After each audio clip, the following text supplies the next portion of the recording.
So Nancy Gavin is a woman who married a man who hated Christmas. Doesn't that sound awful? A man who hated Christmas, like the Grinch or like Scrooge, somebody who just really could not stand Christmas.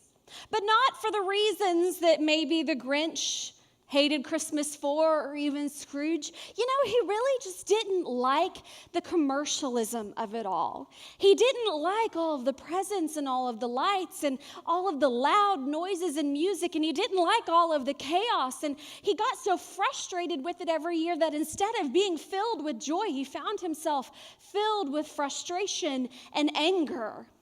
Now, this man also was a father.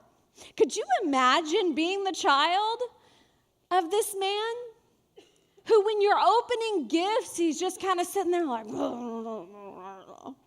sounds a little bit like my dad, but that's okay. Can you imagine that, though?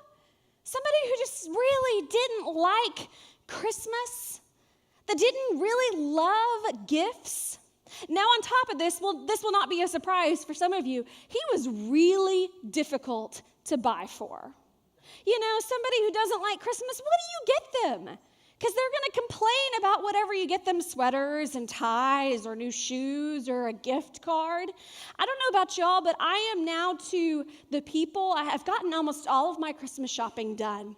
In true Julie fashion, I have an Excel spreadsheet and I have it highlighted. So I now have like the gifts for everybody, and I have highlighted in blue the ones that I have wrapped so I've got sort of a split family. Part of the reason I have to do this is because I have more than one mom and dad, and it's not a good thing on Christmas when you give the wrong mom or the wrong dad the wrong gift. So you have to kind of keep it all separated and color coordinated. So little tangent. So I have highlighted in blue the things that I've wrapped, and then in highlighter yellow, I have highlighted the people I still have to buy things for.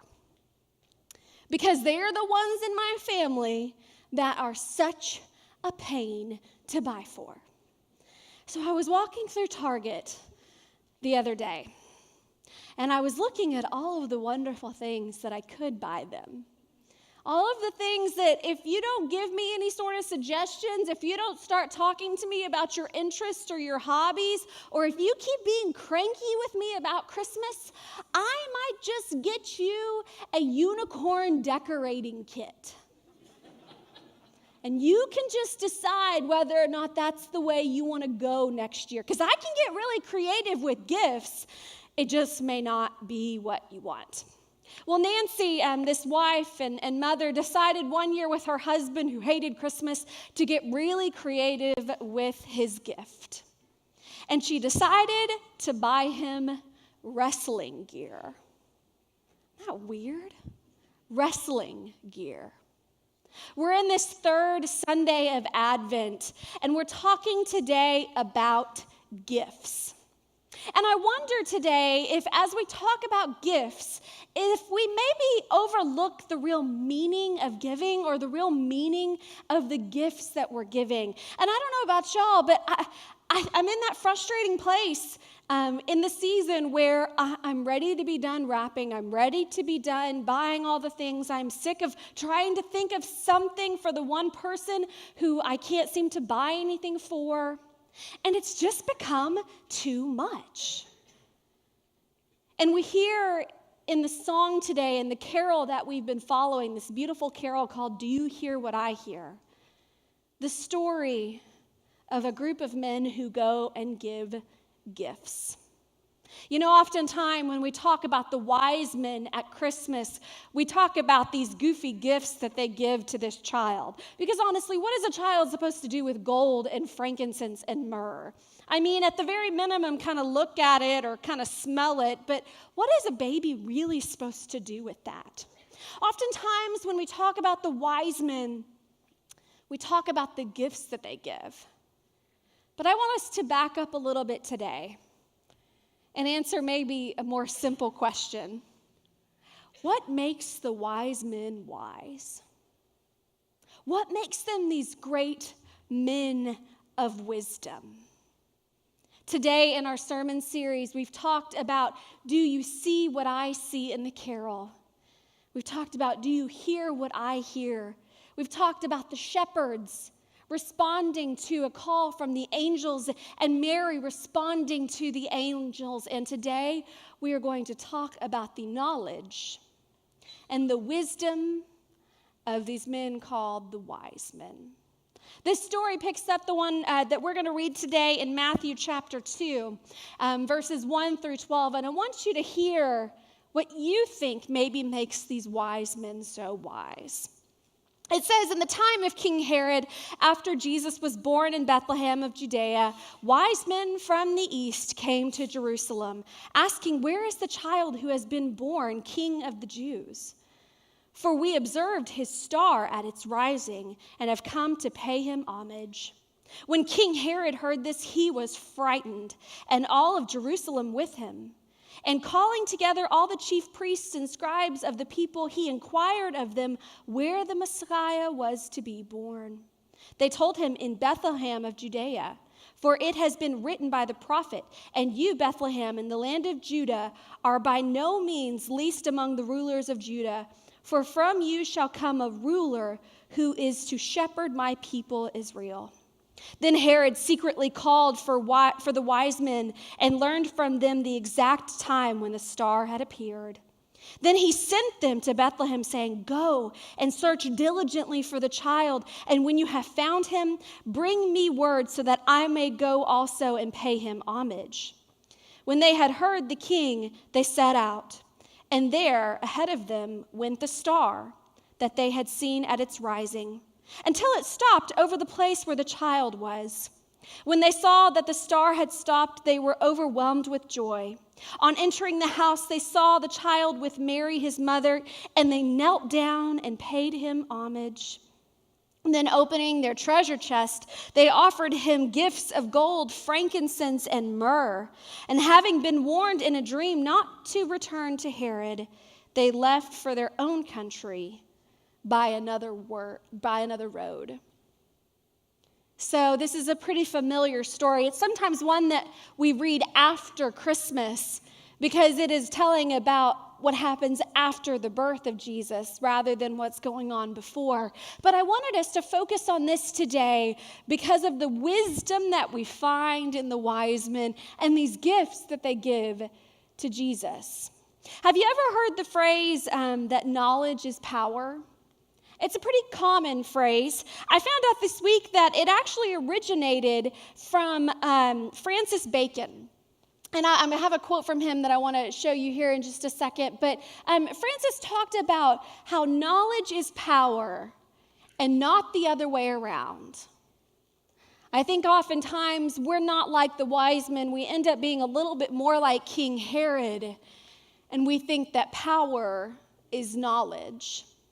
Did you notice how King Herod responds to this news, this knowledge of a child being born? It says he was frightened and terrified. And he acts that way too.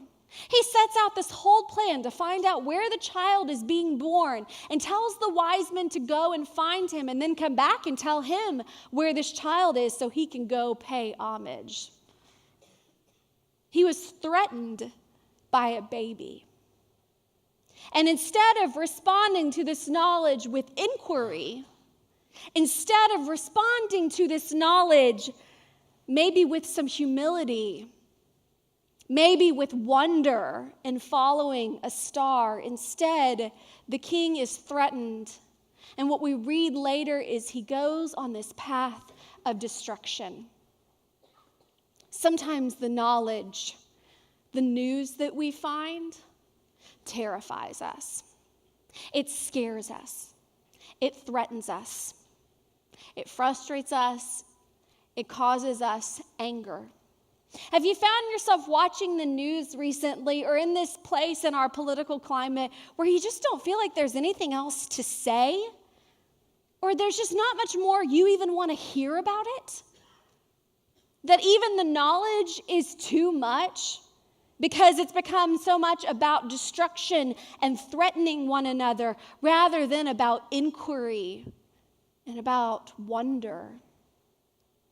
and about maybe bringing us closer together in a season that's supposed to be about that. How do we respond to the knowledge? So here's what Francis Bacon says about what knowledge is. He says, knowledge is power. This canon is the mother of all canons against heresies. The cause of error is twofold: ignorance of the will of God and ignorance or superficial consideration of the power of God. The will of God is more revealed through the scriptures, his power more through his creatures. So is the plenitude of God's power to be asserted, as not to involve any imputation upon his will. So is the goodness of his will to be asserted, as not to imply any derogation of his power. So he said, here's two things that we get wrong, especially when it comes to knowledge. We get wrong what the will of God is, and we get wrong what the power of God is. And I think that's exactly what King Herod gets threatened by and frightened by today. That this new king, this new Messiah, the baby, would be one that would overthrow him, that would come and take his kingdom, or would cause war or famine or destruction in the land. But if that's really how we understand this child, this God, Emmanuel, that is with us, then maybe we are misunderstanding the power of God. Maybe we misunderstand the will of God. So what the wise men do is they go and they follow this star. And they go and they take their knowledge and put it in action. Ralph Waldo Emerson talks about knowledge as power this way. It is skill to do comes of doing. Knowledge comes by eyes always open and working hands. There is no knowledge that is not power. King Herod responds by thinking about that his power being knowledge, but what the wise men do is they put their knowledge to work. They follow a star with eyes wide open, with hearts that are expectant. And when they finally come and reach this newborn king, they pay him respects. They give him gifts. So I wonder today if wisdom comes out of generosity. Generosity. We don't often talk about this gold and frankincense and myrrh, and oftentimes it gets confused as just these sort of fancy, glittery things that are given to a baby at Christmas. But what if instead the presents, the gifts that are given to this child are the best of what these people have to offer? They are what is most representative of the wise men in their culture. And they're giving a gift that speaks about themselves and speaks about the way in which they care about the presence of Jesus in the world. I wonder this year if we might take a little bit of knowledge, a little bit of wisdom, so that we could learn that kind of generosity. For our gifts and our presents to one another be about something more than a tangible gift, but instead a representation of the meaning of our relationships with one another. I oftentimes wonder if maybe the reason why God sent a baby is to remind us at Christmas that it's the little things that count. It doesn't matter how extravagant or big your Christmas is, maybe it is the little things that count. I'm trying to put this in action this year. As I've mentioned earlier, I tend to go a little over the top with my Christmas giving. But I want to give a gift this year that matters. I want to give a gift this year that says something about my relationship with that person, and maybe even our relationship with God. Maybe that's a picture of an important moment. Maybe that's a card where you write down words of gratitude towards someone. My dad turned 60 this last week, and I always really don't like that his birthday falls in December. because it's like 2 weeks before I have to give him more gifts, and he shocker, is one of the most difficult people to buy for. And so this year for his 60th birthday, instead of giving him a gift, I just wrote him a card. And I have a feeling that that card will be something that he holds on to more so than any sort of gadget I could have gotten him. What does it look like for our gifts to be representative of who we are? Wisdom is generosity. That's what we learn from the wise men. We also learn from the wise men that wisdom is about wonder. We sing that in the song about the star, right? Star of wonder. They follow with wonder. I found a great quote this week that talks about wonder that's from Tobin Hart in his book, Information to Transformation. He said, instead of grasping for certainty, wisdom rides the question, lives the question. When the quest for certainty and control is pushed to the background, the possibility of wonder returns. Wonder provides a gateway to wise insight. Wonder provides a gateway to wise insight. Richard Rohr talks about having childlike wonder. That's maybe another gift that we can learn from the child in Bethlehem, is to go back to childlike wonder. And think about that, the difference between ignorance, between being naive and having wonder, and being inquisitive. That maybe we might find wisdom like the wise men by choosing to step out on a limb and see wonder in a star. Wisdom comes from generosity, and wisdom comes from wonder. So why did Nancy give her husband wrestling gear for Christmas that year? Well, it turns out that her son, her 12-year-old son, was playing, was in a wrestling match. And so her and her husband went and decided to go and watch one of his meets. And this was a meet with a league that wasn't actually in their league. It was an out-of-league game or match. And it was a group of inner-city kids. And these kids had so much heart. Were giving the match all that they had, but their sneakers were worn out and their helmets were banged up. And her husband, Nancy's husband, looked over at her and said, I wish that they could just have what our kids have. Proper equipment so that they can give this match everything that our kids are giving. So Nancy decided that year for Christmas that she would put a white envelope on the tree addressed to her husband, Mike. And so when Mike opened the envelope, he found that instead of a lot of different gifts around the tree this year that he maybe wouldn't like or care about, his gift that had been given to him was a donation being made to this inner city league of kids to get them new wrestling equipment. This started a tradition in their house for Nancy and Mike and their children, that every year there would be a white envelope on the tree for Mike to give generously to people who didn't have as much as they did, to persons with disabilities, to inmates who were in prison, all sorts of different gifts. And what Nancy says is that other gifts sort of faded into the background every year. And that we sort of forgot about what sort of equipment or tools or toys the kids got that year, or her husband got that year, or what she got that year. But they always remembered what was in that white envelope.